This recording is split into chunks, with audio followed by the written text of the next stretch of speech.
네, 이진환입니다. 2023년도 10월 13일 오후 4시 15분 영상 시작하겠습니다. 일단 비트코인 방향성은 CPI 수치가 소폭 상향돼서 나오긴 했지만 그래도 제가 잡아드렸던 차트 안에서 계속 흘러가는 모습이 나오고 있습니다. 못 보신 분들이 있을 것 같아서 제가 현재 예상하는 차트 한번 먼저 그리고요. 현재 지금 보고 계시는 화면은 비트코인 화면이라 보시면 될 것 같고요. 예상하는 화면은 이렇게 현재 비트코인과 굉장히 유사하게 가고 있다라고 보실 수 있을 것 같습니다. 일단은 제 관점은 계속 동일하기 때문에 오늘은 지루한 얘기보다는요, 좀 더 재밌는 얘기를 해보려고 합니다. 일단 비트코인은 월봉상 계속적으로 저는 횡보 관점으로 보고 있을 것 같고요. 이거는 ETF라는 이슈가 나오기 전까지는 지속적으로 비트코인은 움직임은 제한적이다라고 볼 수 있을 것 같습니다. 오늘 주제는 조금 다른 흥미있는 주제를 좀 가져와 봤습니다. 그게 뭐냐면 일단 연준의 금리 인상이요, 일시 중지가 되는 흐름이 나오게 되면 과거의 사례상 비트코인이 상승을 했었습니다. 그걸 한번 오늘 다뤄보려고 하고요. 일단 연준의 관계자들은 금리 인상 주기를 잠시 멈추는 쪽으로 기울고 있다라는 분위기가 슬슬 나오고 있어요. 이 긴축에 대한 주기가 끝났다는 희망이 점점 강해지고 있는 만큼 이거를 과거로 돌아가 봤어요. 2019년 초 비슷한 연준의 배경에서요, 비트코인이 금리가 인상 주기를 멈추는 그 순간에 4배 증가해서 13,880달러를 기록을 했었습니다. 역사가 항상 반복되는 것은 아니지만 금융시장에서는 운율이 맞는 경우가 많다고 합니다. 최근 미국 연방준비은행 페드의 관리들의 비둘기파적인 소란은 유사한 연준 상황에서 비트코인이 300% 이상 급등했던 19년 초에 추억을 되살릴 만큼 그런 소란이 조금 유사한 것 같습니다. 연준은 2022년 초부터 인플레이션을 완화하기 위해서 금리를 인상을 했었습니다. 그 인상했던 과거 데이터를 좀 가져와 봤는데요. 이 인상을 하고 동결했던 기간들이에요. 1968년부터 19년까지요. 금리 동결 기간을 정리한 표인데 여기서 중요한 거는요, 가장 짧은 기간이 몇 개월이죠? 1개월밖에 되지 않습니다. 1개월밖에 되지 않고요. 가장 긴 기간은 19월이에요. 결국 1개월부터 19월까지의 짧다면 짧은 기간도 있고 길다면 기간은 있습니다. 이 전체적인 금리 동결 기간의 평균 기간은요, 약 7개월입니다. 7개월의 평균을 가지고 있고요. 결국 평균만 내보면 1년도 되지 않는다는 거예요. 그러면 이번 기회에 이만큼 오른 우리의 지금 현재 2023년도의 인하 기간은요, 또 평균처럼 1년 이상이 되지 않을까요? 알 수는 없겠지만 경제 상황이나 금리 인상 속도, 그리고 이들이 원하는 인플레이션의 목표, 이런 것들을 전부적으로 다 고려를 해보면 이번에는 사실상 좀 더 길어질 가능성이 전 높다라고 보고 있어요. 왜냐하면 지금 나오는 표에서 중요한 건 연도가 현재 기간으로 봤을 때 물가지수가 올라갔던 기간이 좀 더 기간이 길었습니다. 결국 지금 나오는 2023년 기간은요, 저는 짧은 기간이 아니라 최소한 그 다음 기간은 10개월 이상의 유지 기간도 아닌 평균적으로 봤을 때 7개월 이상은 가지 않을까라고 데이터를 추측했을 때 좀 나오지 않을까 싶어요. 과거의 통계를 보면 결국 짧게는 내년 2월, 또 길게는 2025년 중순 이후부터는 기준금리 인하를 할 수 있을 거라고 저는 분석을 하고 있습니다.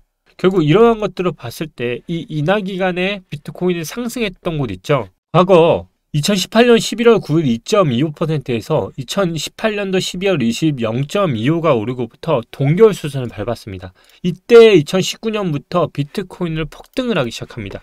2017년도 9월부터요. 2018년도 2월까지 0.25를 인상을 하고 2018년 2월 1일 이후로 상승률이 0.25를 또 올라갔고요. 그 후 2018년 9월 11일 그리고 2018년도 2019년부터 동결 추세로 가게 됩니다.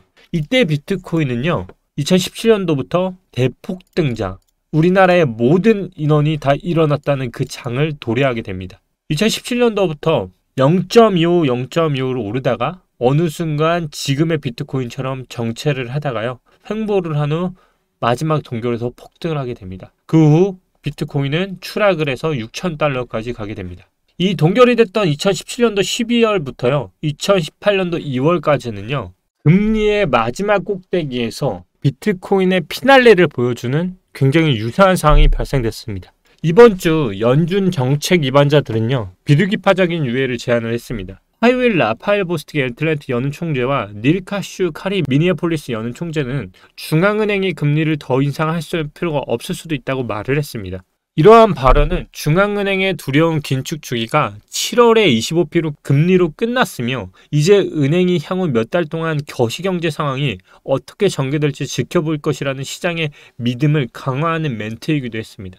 이 긴 3년 동안 진행된 연준의 이전 금리 주기는 2018년도 12월 금리가 2.5%로 정점을 찍은 후 중앙은행이 7개월 동안 관망 모드를 채택하게 했고요. 비트코인은 2018년도 12월 바닥을 치고 2019년 6월 말까지 13,888달러까지 상승을 했습니다.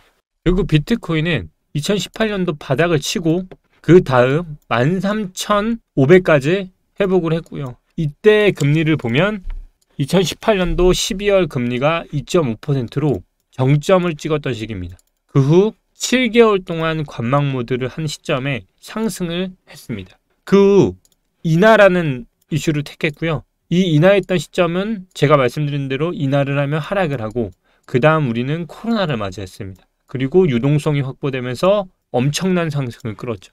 여기서 유사한 게 여기만 있는 게 아닙니다. 최근 연준의 긴축 주기가요. 4년 전과 마찬가지로 강세로 추정되는 비트코인 블록체인의 채굴 보상이 절반으로 줄어들기에 몇 달 전에 일어났다는 것입니다. 지금과 똑같은 상황이죠. 2019년을 되돌아보면 연준은 금리 인상 주기를 마무리하고 7개월의 휴지기에 들어갔습니다. 이 기간 동안에 비트코인은 325%가 급등하는 극적인 가격 상승을 경험했습니다. 아까 말씀드린 대로 연준이 금리 인상 주기를 마무리하는 시점부터요. 정체하는 기간에 굉장히 높은 상승이 과거에서 우린 나왔다는 것을 볼 수가 있는 거죠. 결국 가장 중요한 거시경제적 요인은 연준이 레이크 인상을 중단하고 비트코인 가격이 크게 급등했던 2019년 상황을 반영한 것으로 볼 수 있다는 것이고, 결국 이 모든 것이 동일하다고 가정하면요, 과거 데이터는 비트코인의 상승을 말하는 것이라 볼 수 있습니다.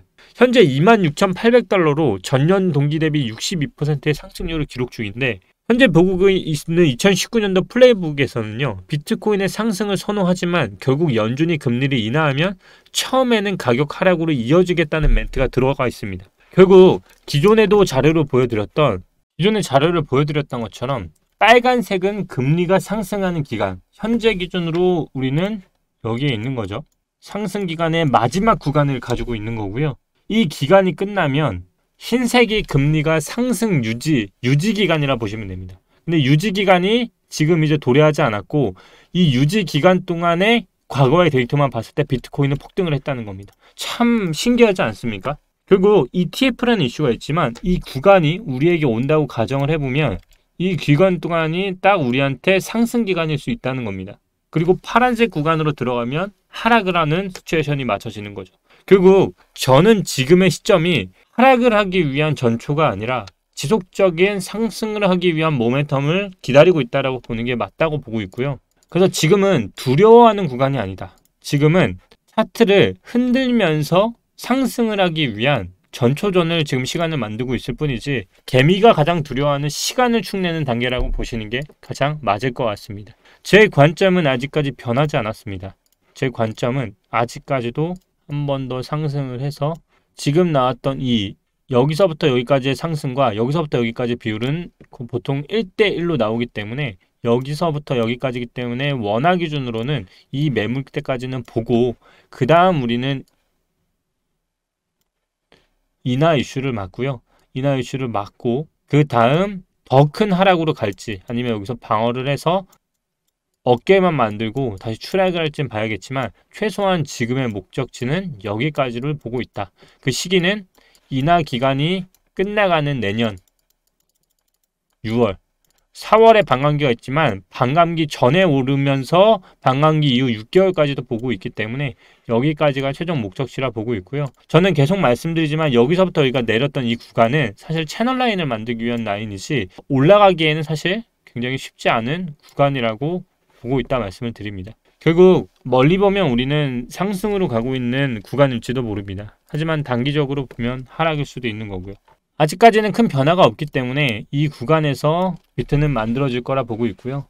이제 곧 비트가 움직이는 날이 오지 않을까 싶습니다.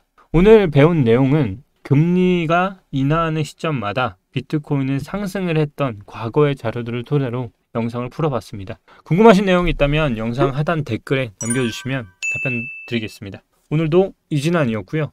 제 관점은 계속적으로 갖고 변하게 되면 말씀드리겠습니다. 감사합니다.